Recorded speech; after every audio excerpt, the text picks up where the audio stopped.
এনেই বোলে গৰমৰ দিন তাতে আৰু কঁঠাল মুড়িৰ জুতি ইছ কি ধুনীয়া কম্বিনেশ্যন ঐ যিসকলে খায় সেইসকলেহে গম পায় আমাৰ গাঁৱৰ এটা ঘৰ আছিল সেই গাঁৱৰ ঘৰত এতিয়াতো ঘৰটো নাই বাৰু তাতে মানে কঁঠালৰ গাছ আমৰ গাছ জামৰ গাছ নানান ৰকমৰ ফলৰ গাছ তাতে আছে গতিকে খুৰা আৰু মই ভাবিলোঁ যিহেতু কঁঠালবোৰ মানুহে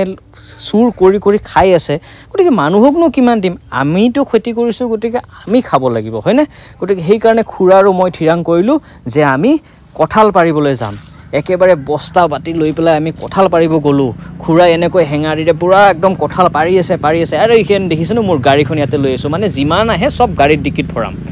এইখন হৈছে আমাৰ ঠাই যিখন ঠাইত আচলতে মোৰ ককাৰ দেউতাহঁতে ইয়াতে বাস কৰিছিল ককাহঁতেও বাস কৰিছিল কিন্তু দেউতাহঁতে নাই এইখিনি হৈছে নদী আৰু এইখন হৈছে এই ডাঙৰ অৰণ্য বাগান আৰু সাইডেদি আছে নদী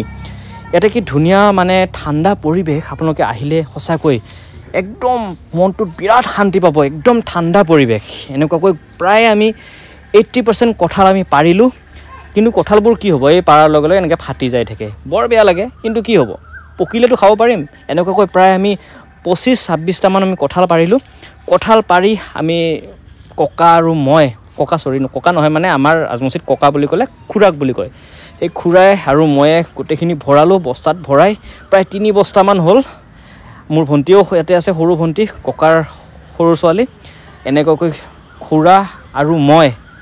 এনেকৈ বস্তাত আমি ডিক্কিত ফুল কৰিলোঁ গাড়ীত ডিক্কিত ফুল কৰি এতিয়া ঘৰলৈ আৰু ওলালোঁ আৰু মানে পকিলে খাম আৰু নে কি কয় আৰু সেয়াই আৰু গৰমৰ দিন ভাই কঁঠাল আপোনালোকে এনেকৈ খায় নে নাখায় জনাবচোন কেনে লাগিছে ভিডিঅ'টো জনাবলৈ নাপাহৰিব